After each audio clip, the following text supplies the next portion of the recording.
passe-t-il en Ukraine? Stupéfaction en Europe et dans une partie du monde.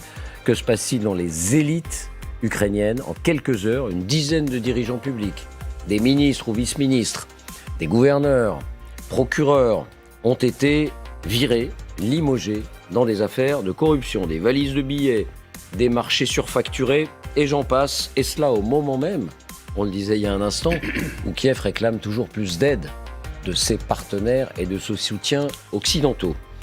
Alors, est-ce à dire que rien n'a changé en Ukraine? Que rien ne change en Ukraine? On sait que c'est un pays très mal classé par les organisations internationales expertes sur la corruption endémique d'une certaine manière au sein du régime. Ou est-ce le signe au contraire que les choses sont prises à bras-le-corps? Parce qu'on peut voir les choses des deux manières. Vous nous direz ce que vous en pensez. D'abord, de quoi parle-t-on? Voici les faits, rien que les faits, les indispensables avec Justine Fraissinet. Bonsoir Justine. Bonsoir David, bonsoir à tous. Qui est limogé exactement et pour quelle raison?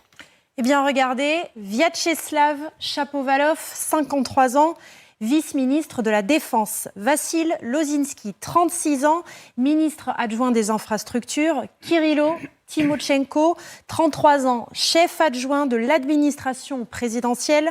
Pavlo Galimon, 39 ans, chef adjoint du parti présidentiel. Oleksiy Simonenko, 46 ans, procureur général adjoint. Auxquels s'ajoutent 5 gouverneurs des principales régions ukrainiennes, y compris celle de la capitale, Kiev. Tous limogés en l'espace de quelques heures ou de quelques jours. C'est effectivement la grande purge. Alors pourquoi?